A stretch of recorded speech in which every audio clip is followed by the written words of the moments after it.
Hello everyone, आज के video में मैं लेकर आई हूँ वर्कशीट नंबर 35। सब्जेक्ट है साइंस। ये है क्लास 10 के लिए। इसका टॉपिक है मेटल्स एंड नॉन मेटल्स, धातु व अधातु।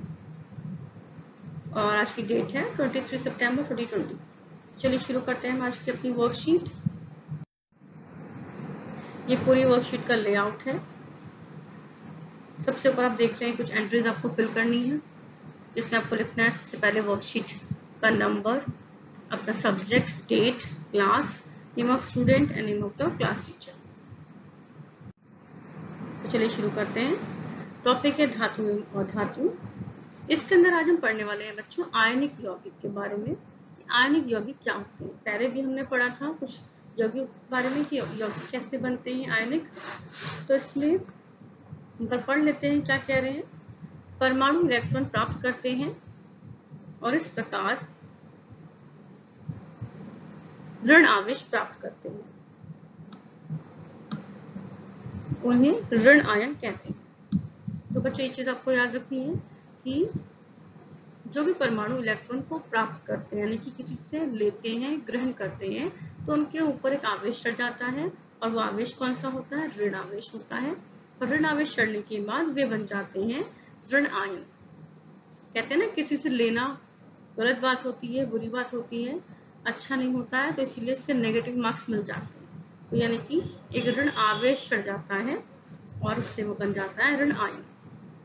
अब है इसके बाद इसके विपरीत परमाणु जो इलेक्ट्रॉन खो देते हैं, होने का मतलब जो अपने खोकर दूसरे को दे देते हैं और इस प्रकार धन आवेश प्राप्त करते हैं।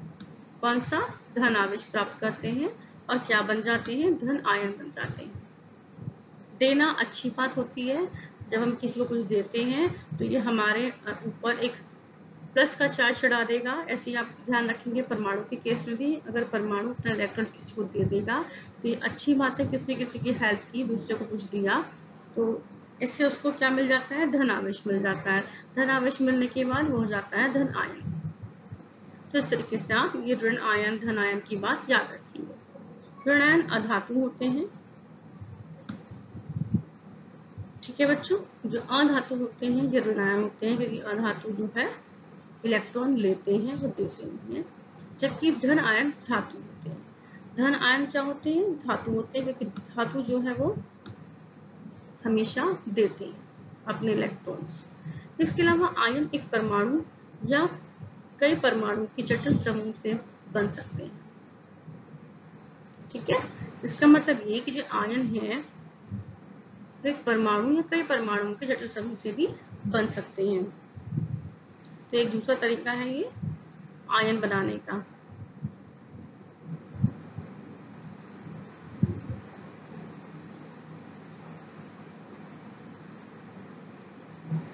अब इसके नीचे आपको दे रखा है, एक आपको ये दे रखी है, एक अलग से बॉक्स में आपको लिख कर दिया हुआ है। क्या लिखा है इसमें, धातु प्लस अधातु अगर आपस में मिलते हैं तो ये हमेशा क्या देते हैं, धातु प्लस अधातु या आपस में कंबाइन हो जाते हैं। और इनके ऊपर आप देख रहे हैं बहुत ही छोटा सा ये चार्ज बना हुआ है। जो धातु होगा उसके ऊपर प्लस का चार्ज चढ़ा हुआ है, जो अधातु है इसके ऊपर ये नेगेटिव का चार्ज चढ़ा हुआ है, ठीक है। यहाँ पे है प्लस और यहाँ है माइनस अधातु।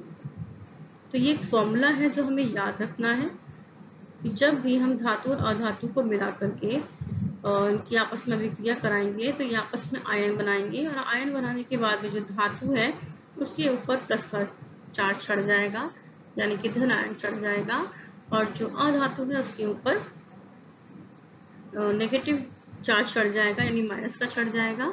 इसे ऋण आयन कहते हैं। आयनिक आबंध में विपरीत आवेश, ऋण आवेश और धन आवेश एक साथ जुड़े रहते हैं और आयनिक यौगिक बनाते हैं। इसलिए आयनिक यौगिक आयनों से बने यौगिक होते हैं। एक परमाणु का नुकसान या लाभ दूसरे के नुकसान या लाभ के साथ मेल खाता है। एक परमाणु दूसरे परमाणु की जरूरत के लिए एक इलेक्ट्रॉन का दान कर आबंध बनाता है। एक तरीके से बच्चों इसमें क्या होता है, आपस में कहते हैं ना एक अंडरस्टैंडिंग बना लेते हैं दो लोग आपस में कि भाई ये मैं तुझे दूंगा, इससे मेरा ये फायदा है, दूसरा ले लेता है उसका भी फायदा है। तो इस तरीके से इसमें आपस में म्यूचुअल अंडरस्टैंडिंग बन जाती है और दूसरे को नुकसान पहुंचाए बगैर अगर एक के पास फालतू है इलेक्ट्रॉन तो दूसरे को दे देता है। इस प्रकार से ये एक आबंध बना करके आयन बनाते हैं। बढ़ते हैं आगे। अब है आयनिक यौगिकों की भौतिक गुणधर्म। आयनिक यौगिकों के कुछ भौतिक गुणधर्म होते हैं। क्या है? सबसे पहले हम इसमें पढ़ेंगे भौतिक प्रकृति। आयनिक यौगिकों की भौतिक प्रकृति कैसी होती है? धन एवं ऋण आयनों के बीच मजबूत आकर्षण बल होता है, जिसके कारण आयनिक यौगिक ठोस एवं थोड़े कठोर होते हैं। इनके अंदर जो आकर्षण बल है बच्चों वो बहुत ही मजबूत होता है, जिसकी वजह से इसके जो आपस में एटम है, परमाणु बहुत ही पास में बैठे होते हैं और ये एक कठोर का रूप ले लेते हैं, बहुत ही कठोर होते हैं। तो ये यौगिक सामान्यतः भंगुर होते हैं तथा दाब डालने पर टुकड़ों में टूट जाते हैं। जब हम इनके ऊपर दाब डालेंगे तो ये टूट जाते हैं। ठीक है, अब है इसका आगे इसका नेक्स्ट गुणधर्म पढ़ते हैं। गुणधर्म का मतलब है कि इनकी कुछ खास बातें हैं जो ये हमेशा दिखाते हैं, दर्शाते हैं। दूसरा है गलनांक एवं क्वथनांक। आयनिक यौगिकों का गलनांक एवं क्वथनांक बहुत अधिक होता है, क्योंकि मजबूत अंतर आयनिक आकर्षण बल को तोड़ने के लिए ऊर्जा की पर्याप्त मात्रा की आवश्यकता होती है। जितनी सॉलिड चीज होगी, जितना ठोस होगा, उसको तोड़ने के लिए हमें उतना ही अधिक उसमें ताकत लगानी पड़ेगी, बल लगाना पड़ेगा। ऐसे ही उतना ही अधिक हमें उसमें ऊर्जा देनी पड़ती है उसको गलने के लिए, इसलिए तो क्वथनांक बहुत ज्यादा होता है। अब है नेक्स्ट पॉइंट है इसका घुलनशीलता। वैद्युत संयोजी यौगिक सामान्यतः जल में घुलनशील तथा केरोसिन, पेट्रोल आदि जैसे विलायकों में अविलय होते हैं। आप याद रखेंगे बच्चों, वैद्युत संयोजी यौगिक का मतलब है कि वे यौगिक जो आयनिक हैं, कि आयनिक यौगिक की ही बात कर रहे हैं। आयनिक यौगिक जो है ये जल में घुलनशील होते हैं, लेकिन केरोसिन, पेट्रोल जैसी चीजों में ये अघुलनशील होते हैं। अब है इसका नेक्स्ट गुणधर्म अगला विद्युत चालकता। एक और इसकी खास बात है, ये लोग विद्युत चालकता को दर्शाते हैं, यानी कि ये अच्छे चालक होते हैं किसके? विद्युत के। किसी विलयन से विद्युत के चालक के लिए आवश्यक कणों की गतिशीलता आवश्यक होती है। आयनिक यौगिकों के जलीय विलयन में आयन उपस्थित होते हैं। जब विलयन में विद्युत धारा प्रवाहित की जाती है तो यह आयन विपरीत इलेक्ट्रोड की ओर गमन करने लगते हैं। ठोस अवस्था में आयनिक यौगिक विद्युत चालन नहीं करते हैं, क्योंकि ठोस अवस्था में दृढ़ संरचना के कारण आयनों की गति संभव नहीं होती। लेकिन आयनिक यौगिक गलित अवस्था में विद्युत का पालन करते हैं, क्योंकि गलित अवस्था में विपरीत आवेश वाले आयनों के मध्य स्थिर वैद्युत आकर्षण बल ऊष्मा के कारण कमजोर पड़ जाता है। इसलिए आयन स्वतंत्र रूप से गमन करते हैं एवं विद्युत चालन करते हैं। अब देखिए इसमें क्या है, ओवरऑल क्या है बच्चों, कि जो आयनिक हमारे जो आयन होते हैं ये क्या करते हैं, इसका जब हम जलीय विलयन लेते हैं तो ये वैद्युत को अच्छे से एक जगह से दूसरी ओर उसको ट्रांसफर कर पाते हैं। क्यों? क्योंकि जब ये जलीय अवस्था में होते हैं तो जो कण होते हैं थोड़ा सा वो आपस में दूर दूर होते हैं और अच्छे से जो है एक चार्ज को एक जगह से दूसरी जगह पर ले जा सकते हैं।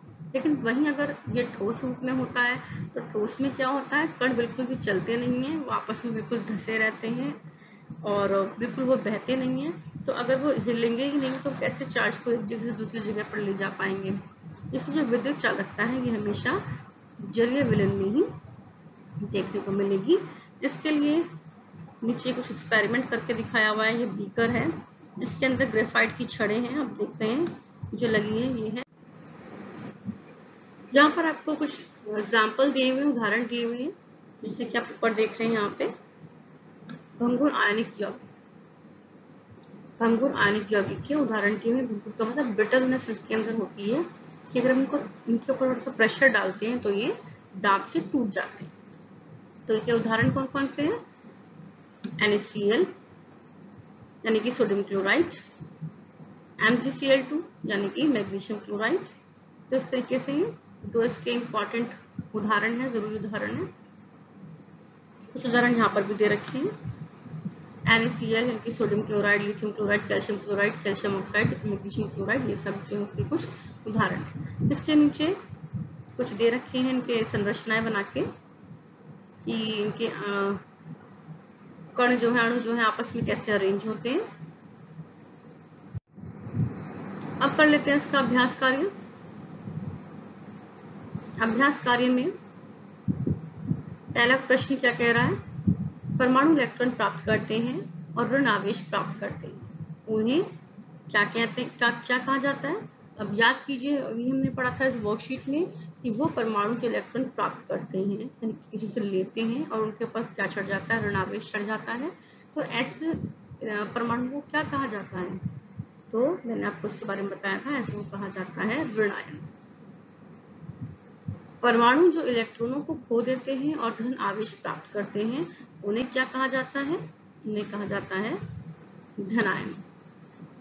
अब इसके बाद प्रश्न 2, आयनिक यौगिक डैश डालने पर टुकड़ों में टूट जाते हैं। तो क्या डालने पर टुकड़ों में टूट जाते हैं, हमने पढ़ा था अभी, दाब डालने पर टुकड़ों में टूट जाते हैं।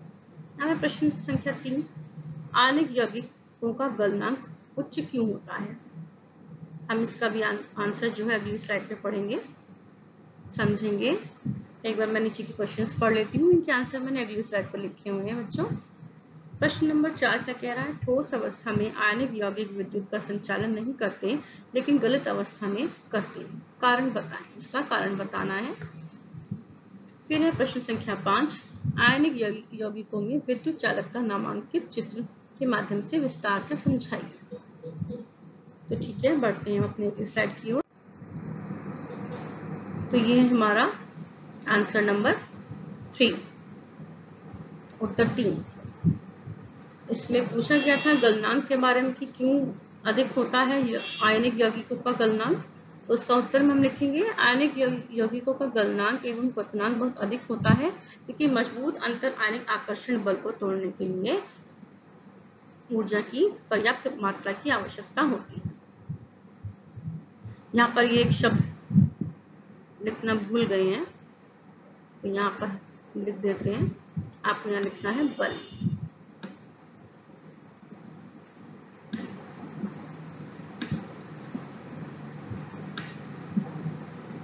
तो ये पूरा शब्द हो जाएगा हमारा आकर्षण बल।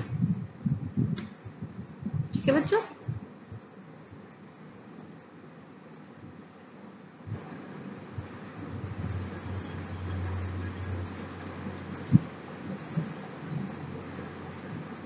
अब बढ़ते हैं नेक्स्ट क्वेश्चन की ओर।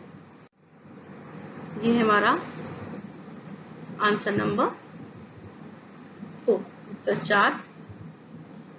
उत्तर 4 में आपको लिखना है, आयनिक यौगिकों के जलीय विलयन में आयन उपस्थित होते हैं। जब विलयन में विद्युत धारा प्रवाहित की जाती है तो वह आयन विपरीत इलेक्ट्रोड की ओर गमन करने लगते हैं।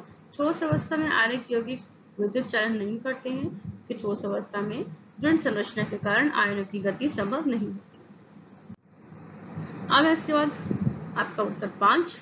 उत्तर 5 में आपको पूरा विद्युत चालकता का यहाँ से देख करके लिखना है और नीचे जो डायग्राम बना हुआ है ये डायग्राम भी आपको बनाना है। ये उत्तर मैंने आपको पढ़कर पहले समझा दिया था, इसका एक बार डायग्राम देख लेते हैं। इस चित्र में आपको क्या क्या बनाना है। इस चित्र में आपको एक बीकर बनाना है। ये छड़ बनी हुई है, ये छड़ किस चीज की है, ये है ग्रेफाइट की छड़ है। ठीक है, अब है इसके अंदर ये विलयन जिससे हमें जांच करनी है, लवण विलयन है ये। इसमें साथ में लगी हुई एक बैटरी, एक बल्ब और एक स्विच। तो ये सभी चीजें आपको इसके चित्र में बनानी है और इनकी वर्किंग दिखानी है।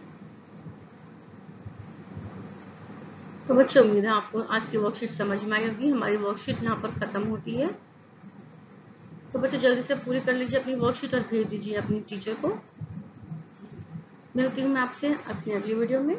आज की वीडियो में इतना ही, तो चलिए मिलते हैं अपनी अगले वीडियो में। तब तक के लिए नमस्कार, जय हिंद।